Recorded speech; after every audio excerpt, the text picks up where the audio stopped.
Today, I'm joined by Dennis Abe. Dennis has had many roles in the video game industry in Sweden and in Japan. He's now back in Sweden and working as a community manager at King. Welcome to the show, Dennis. Thanks for having me. I'm super excited about this. I've heard the previous episodes, and I'm really happy to be here. I think you're the first person I met in real life because of this first season of the podcast. While you were in Barcelona for a few days, we managed to catch up, and that was really cool. Yeah, I mean, what can I say? The cast is making waves in the community manager kind of spectrum. Like I've heard about it from other community managers, and well, now I'm here. So Excellent. So, listeners, I'm a friendly person. If you're passing through Barcelona, get in touch. I do like to meet up for a coffee or a drink or whatever beverage, and we can talk. And it might even lead to your own appearance on the podcast. Dennis, tell me, how did you become a community manager? Go right back as far as you want to. sure. So I think starting off, it's just fun to hear others, community managers, kind of stories. How did they get into this kind of line of work? Because everyone has their own story. And for me, if I go really, really far back, which so for some it is too, I always kind of wanted to work with games as a kid. Like I got into games very early on. I was an awkward, introverted kid, and I didn't know how to talk to people, but games was kind of like an outlet. It was creative and fun, but I had no idea how to kind of use my talents for that. And so for a long time, I had no idea how games were even made. Like up until my teens, I liked games, but I didn't know how they were made. And so I guess my entry point really into it was that I realized that a lot of games were made in Japan. This is for me as a Swedish person as well. I for some reason had no idea in my teens that Sweden was a powerhouse in the games industry. I just know about Japan. So my goal became to go to Japan someday and try to get into games. And that's easier than it sounds like. Or no, not really. This was you as a Swedish person, and I assume not really speaking Japanese. Exactly. It's quite a lot harder than I thought it would be, but as luck would have it, I would eventually find my way to Japan. I when I got into university, I started studying game design and project management in a bachelor kind of program, and at the end they did have an internship section, and as I said, as luck would have it, I did get an internship as a game designer in Tokyo, in Japan. And so that was my first entry as a like career point into games. Totally clueless, very bad at Japanese, but I tried to make my way there. And during that time, I did try out some other things. It was a small indie game studio. I tried QA, I tried game design. I also tried to build a community for the game that I worked with because it needed to be done. So that's where I got my first taste for it. But yeah, after some Were time in you Japan, I realized. Sorry. were you officially a community manager when you were trying to create the community for this role, or this when you still had the title of game designer? Yeah, it was a game designer still, and I did not have that expectation, but I felt like it was sad to not see more people talk about the game. And so I kind of got motivated by myself that, like, okay, someone has to talk about this, and how do I get people interested in this? So I started to build my own like subreddit. I tried to spread the word on Twitter back then. And so that was my first like taste, and I had no idea what I was doing basically. uh, but I kind of got back to that point later because after some time I realized I wasn't really good at programming. I was pretty bad at it actually. Uh, and I had some difficulties getting jobs as a game designer. So I came back to Sweden after some time, tried to figure out what I wanted to do with games, worked as QA for a bit, and I got into kind of the line of esports. I did some kind of grassroots initiatives for the fighting game community, and that's where I also started to kind of build communities again. And so eventually, all of this kind of work that I did on the side of work, like on my spare time, um, eventually led me to a job into the games industry as a community manager, and that's where I've been now for about 5, 6 years, and just focusing on building communities for different games. And well, I'm still around, so I guess that's what I do good, and that's what I want to do. So yeah. I think you're the first community manager I've talked to for this podcast series who has experience as a coder, as a developer, as a Mm. programmer. How does that influence your job, your day-to-day job as a community manager? Or I how has I it mean, I just influenced?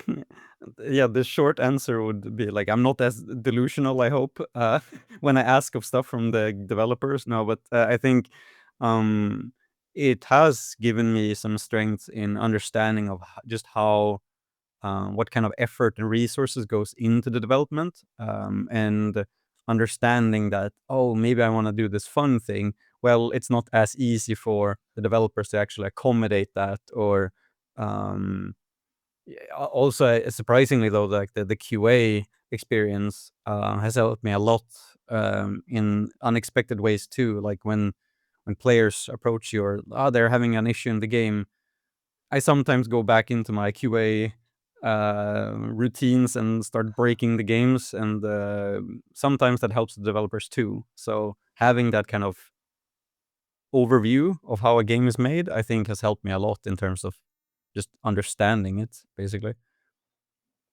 You said you did some esports commentating. How's Mm. that? I think esports is not having a great time anymore, right? There was the heyday maybe 10 years ago, and it's dropped away a bit. Yeah, esports has definitely seen its brighter days, and esports has been a part of my life too. As I just love competing in games too, and I did work for a while at an esports company now after the QA role, and I did some commentary, I did some streaming, and I think the theme that I've kind of been repeating for myself now that I have been comfortably working as a community manager is that all of these kind of seemingly random experiences I had previously led up to become meaningful later for me as a community manager. I had no idea that doing game design would be beneficial for me like 8 years later, or doing doing esports commentary. I did that too for a few times, and that led to me being comfortable in front of the camera and talking to people, and going to conferences and stuff as a community manager. So yeah, it's never been a waste of time. It's just been a wild ride. You mentioned that you were introverted or you are introverted, and this is a common theme for community managers and myself too. And I think having that experience, actually talking to the camera, helps so much with that. I've had a couple of guests I would have loved to have on the podcast. They've accepted to come on, but then when we got close to the date, they cancelled. And I feel that a, a big factor of that is it's like it creates nervousness having to get Mm. onto the camera and talk. So I think that's really nice that you've had that experience and can comfortably do this. I I will say though that like every time I go into this, not this like podcast per se, but in when doing something that is live in front of an audience, or live streamed or something like that, I do get so nervous, and I every time my heartbeat goes up so much. But I've just told myself that I've done this enough times that it should be fine, but my body always reacts the other way, and just like I feel like I'm dying every time I go live in something. But it's just you just have to convince yourself that that's just how it could be, and I'm fine with it, I guess. Have you developed any coping mechanisms or any like a routine to do before going live to help with that? Um, I think maybe not thinking is one thing as well. No, but I really not. I guess for commentary and stuff like this, or when I represent the company in a live stream, I almost feel like I'm going into some sort of character. Like Hmm. this is me, a professional version of me, and then I can step in and out, almost like acting, I guess. Mhm. Even though I will comment, I have no idea how acting works, but it feels like that at least. I am getting trying to do some more public speaking than I have done this year, and something I've learned is this the same thing. Assume a role. When I go on stage, I'm not Steve. I'm a person who's a confident, comfortable, public speaker, and that's the role I'm playing. And I don't break role, even if I'm as nervous as anything. I don't get up on the stage and say, "Oh, I'm so nervous," because that's not the character I'm playing. Uh, That's good. I like that too, actually. I mean, easier said than done, but it's what I'm trying to do. Yeah. Moving on with the questions. So, where do you go about learning how to do your job better as a community manager? Um, yeah. So I think that would be a mix of things because being a community manager is a mix of things as well. Depends a bit on what you focus on. But when it comes to the games industry and especially community managers, I think we as a profession, we're very open to learning from each other. So it's very easy to just go to other community managers once you've established a sort of network and ask them about day-to-day things. But What's also also because of our our work work? being so public, I have I found it to be very easy to just look at what others are doing and try to understand it. Um, Join a Discord for a famous game or look at a campaign some other game is making. What are they doing right? What are they doing wrong? What do you like? What don't you like? And kind of actively try to ask yourself those questions to learn more. Yeah, at least that's good for us, staying on top of trends and like understanding your audience. I I think more for specific examples. You love to name drop companies here, right? And I think the ones that I've been looking at for a really long time that just seems to nail it every time are for me Supercell and Landfall. Okay. What do you like Supercell. about how they do their community management? Yeah, Supercell, from Finland, close to Sweden, so I guess it's some kind of camaraderie there. But they have this kind of really personal touch to how they communicate to their fans, and they really just knock it out of the park of how professionally they do it. It almost feels like when you're a player for their games, you're being like showered with rewards every time you just tune in and like interact with their community managers. Uh, I mean, I guess it's a bit of envy, like how their community managers for me are almost seen as like rock stars. They're, in their presentations, but I um, I feel like they've rarely gotten things wrong, and when they do, they're very transparent and saying that they are wrong or that they did something bad. Um, and then Landfall, if you don't know, is this indie game company that also for some reasons can frustrate people because they're so good at what they do. I don't understand how they keep doing it, but uh, they have so many successes and they just seem to understand their player base so well. And I think it's just a part of the transparency. They seem to just be really in tune with their audience and honest of what they do, and it seems to work out for them. I'm not familiar with Landfall, but I'm going to look them up after this interview, after Yeah. that praise. And when you join, for example, the Discord of a popular game to see how they're doing community management, are you doing that as a player, or are you a bit open saying, "I am a Mm. community manager"? Are you for another game? I think the best way for me, seeing how others work is just not role playing, but basically joining as a player and trying to figure out, Mm. okay, what would I do joining this community as a player? What would be important for me? Sometimes, I mean, the audience doesn't really match what I want to do, but I try to kind of imagine, okay, what would this player be interested in, if there's a creative game where you draw, okay, how can I get to connect with other artists in this kind of community when I join? And are there spaces for where I can do what I want to do? Um, and it's very different from game to game, I would say. Yeah. But overall, I would join as a player and try to figure things out. Is it a safe space? Do people get treated well? Do they get responses when they need to? And do they have, I think the most important part, do they have the space to kind of express themselves too? Um, if the community has that kind of place, usually it's a very healthy community. Um, And these communities are normally running in Discord, on Reddit, on their own private forums. What's the trend that you're seeing? yeah, I mean, obviously the trends very much lately in the last few years has been Discord, and I do and that's why it's, for me, easier to just kind of join, pop in and Yeah. out of servers and try to figure things out. Obviously, there are some communities like King that does communities on message boards, and there it's I mean, maybe it's even easier than Discord because it's open. You don't need an invite. You can just Yeah. view the page. Uh, but yeah, checking Reddit message boards and Discords is the biggest ones that require very little, I guess, effort. Like it's a lot more effort for me, at least, heading into my 30s, to research stuff on TikTok and Instagram. That there's some more kind of pain points for me to go into that, but definitely something you can do as well, right? A community manager I was talking to privately last year uh, told me he thinks, or his research has shown that Reddit skews towards Americans Mm, and skews towards male. And he saw that as potentially a problem and that it wasn't representative of the global player base. And he had to say, mm, it's good, Reddit's good, but we have to be careful that we're not doing just what people are saying on Reddit and not only addressing their concerns because it might mm. be missing out big segments of our audience, of our player Yeah. base.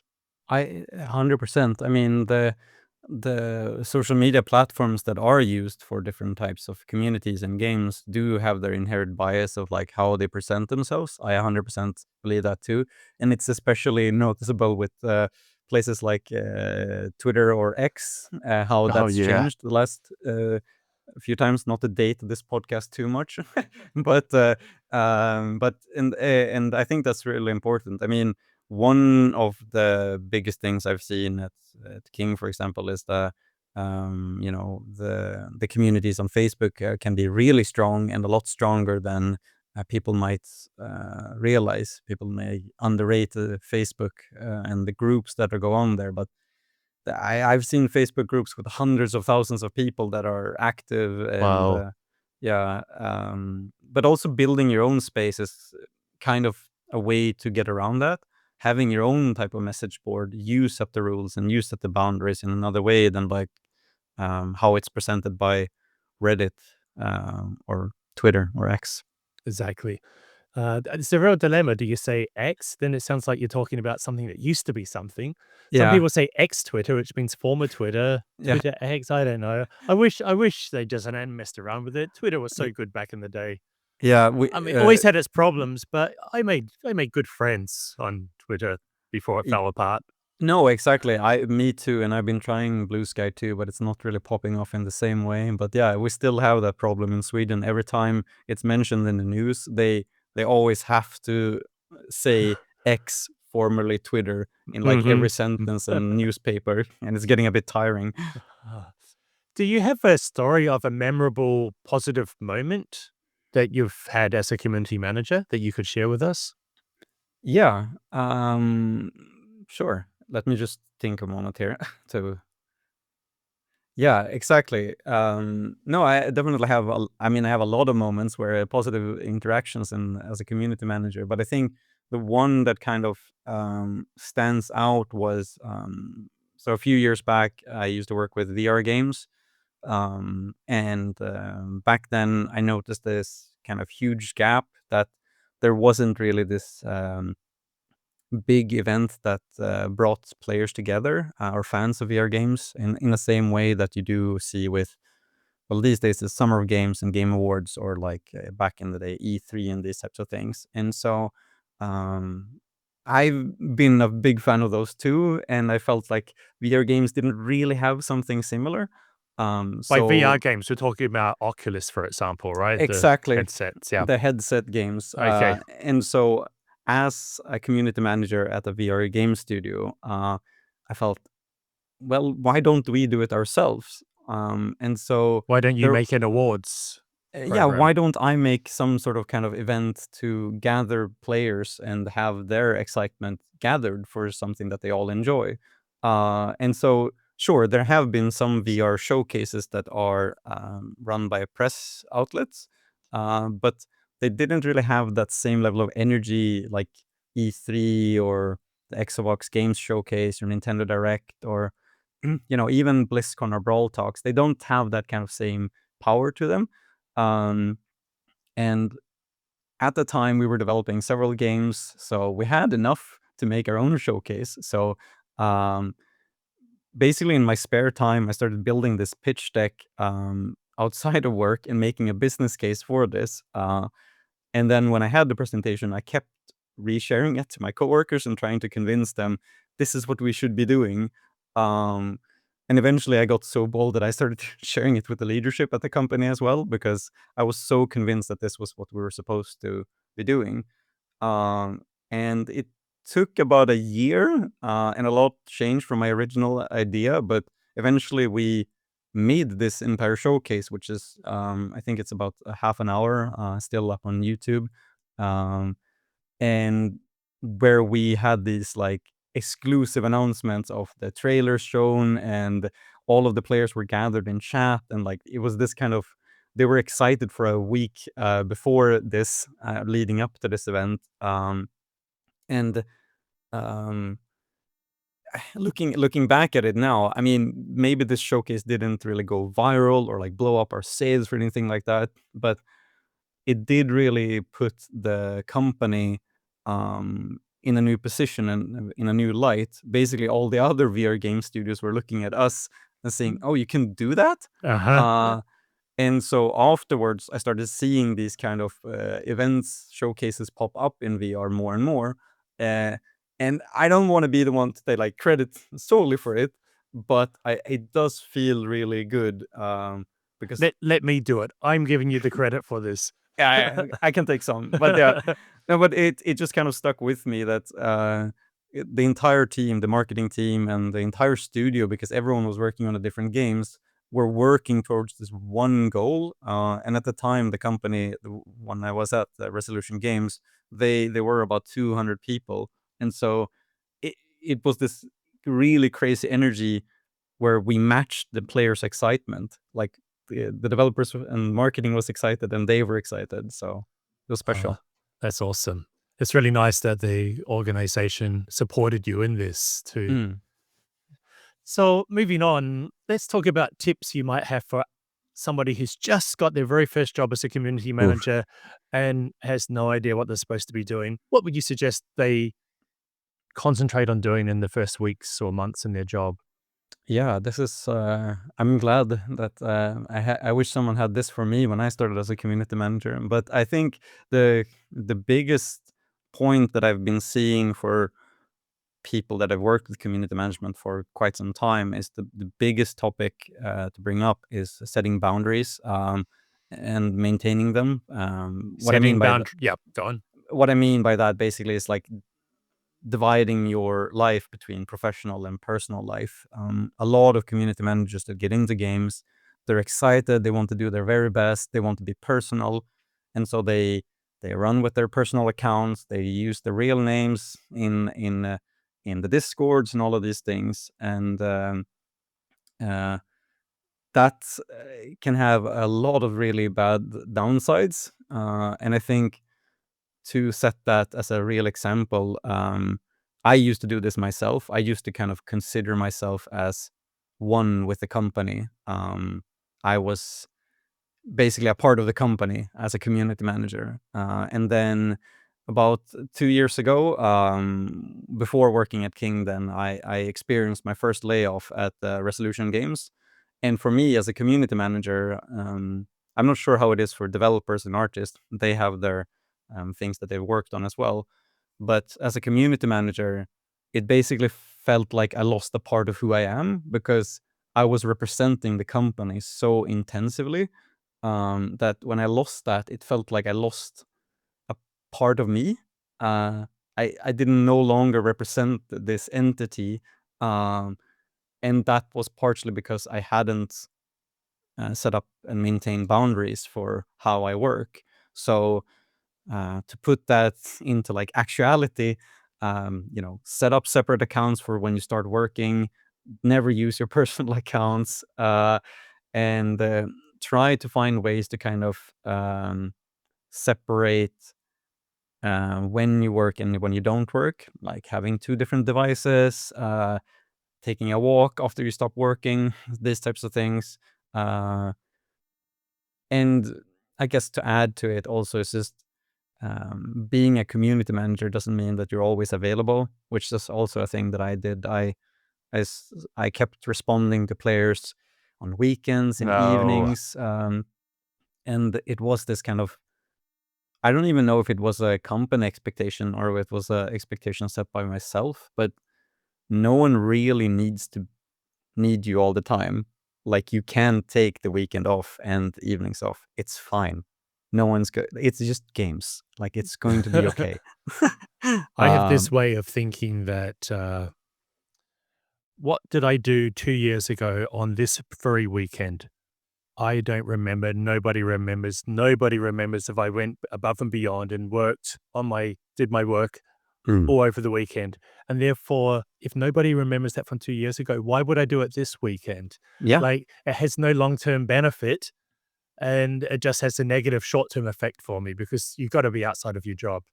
yeah, and I mean, long term, it also kind of degrades, or it it kind of makes the quality of what you do worse as well. I Mm. think if I want to play like devil's advocate, and that some people have said, yeah, but what if something happens during the weekend, or what if this you need to be there, or like you need because you have the ownership. I think once I've heard those types of arguments, I try to say to people that, um, well, there are ways to kind of set that up.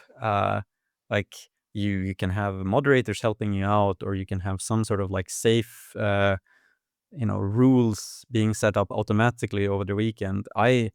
Um, I guess maybe that comes with more experience of community management. You start to become more bold, but like, close down the community. Like, don't let anyone talk. Do whatever. You're more important in terms of your health than Yeah. someone having to be angry at you at 6 p.m. on a Saturday. So, tip one I've heard is separate your professional life from your Mm. private life. And tip two is to set boundaries. Uh, Yeah. both, I yeah. Yep. yeah, I think so. And in if I may I add a third? You may add as If many as you want. I think the third tip, and it's something that I haven't really heard many talk about as community managers or just in the games industry as well, but it's something that I've kind of gotten to know the last few years, is that a lot of community managers that get into the profession, they only focus on, okay, how can I decipher what the players want, and how can I collect their feedback, and how can I talk to the players? It's always outwards.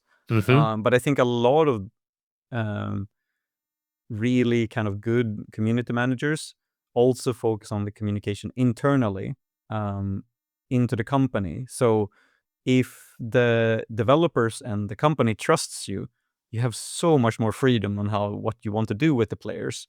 Um, and I feel like a lot of people, when they get into that, they only focus on the players, and they don't really think about, well, I'm presenting the stuff that the game designer or artists or producers are working on, but do they actually trust me? And if they don't, that can cause problems later. So I would also like, please take the internal communication seriously as well. Okay. What's a practical way in which you could do that? Well, being there for them in the same way that you consider yourself you're being there for the player. When you get requests from players, how urgent does that feel versus when you get to talk to someone at the game company or like a request internally, how urgent do you feel that that is too? Sometimes, you know, it can vary in balance of what is more urgent, but a lot of the times people have the tendency to be like, the player is important, but Mhm. um, kind of prioritizing maybe, um, the programmers need to know how players feel about this specific feature. How can you get that to them? How can you understand what they're looking for? Like, it's almost looking at a different type of player. You have to kind of decipher what they want as well. Yeah, great. Is that it for your tips? Like, move Yeah, yeah, on. I'm done. Yeah. Okay. So, last question, second last question, really.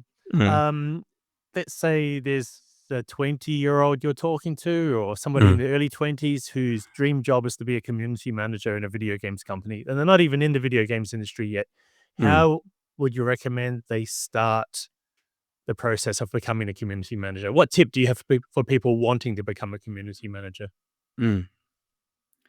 I mean, um thank you for choosing this profession and being interested, first of all, for that 20-year-old. But I would say that there are so many different ways of how to get into community management. And it's a lot more open to try things out than you'd think. There are communities for everything, and there are people who want to connect with things everywhere. So that's a good thing, right?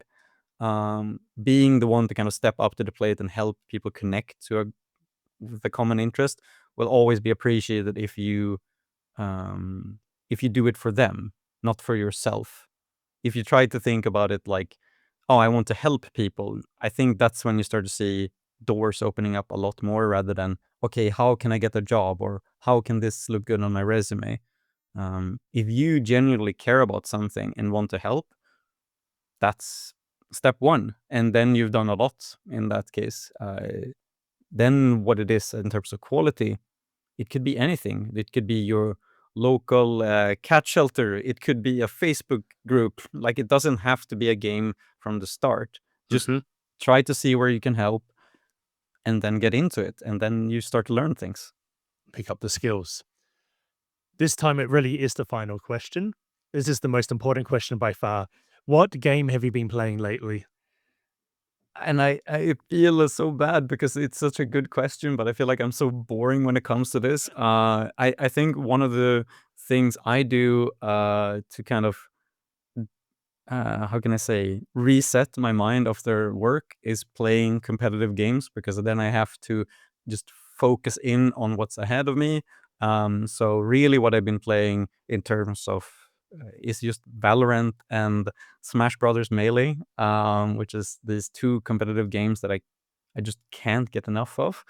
Um, if I wanted to be more professional and like, yeah, I do this and I'm learning things, I would probably just say that I do also sometimes download the latest games on my phone and try to kind of understand what is happening in trends now Okay. and again on lunches and stuff like that. So, I mean, topical, I guess, but King released Candy Crush Solitaire not too long ago, and for me, it was interesting to kind of see in real time, because it doesn't happen a lot of times that King releases a fully new game and launch them. Experience that, how a player sees the game, but also other companies. I mentioned Supercell earlier, and I've been a big fan of Squad Busters, but also I've been trying their new Moco as well, which has been interesting. Nice, nice. Dennis, that's all we have time for today. So thank you for coming on the show. Thank you for having me. It's been great. And if people would like to get in touch and find out more about you, where's the best place to go? I think it would just be reaching out to me on LinkedIn as Dennis Abe, or well, I'm trying to make Blue Sky work. So if you're on there, please make this an active space for me. I'm Defur there, DEFUR. I will have both the LinkedIn and Blue Sky profiles linked in the show notes. Bye, Dennis. Bye bye. Bye, everyone.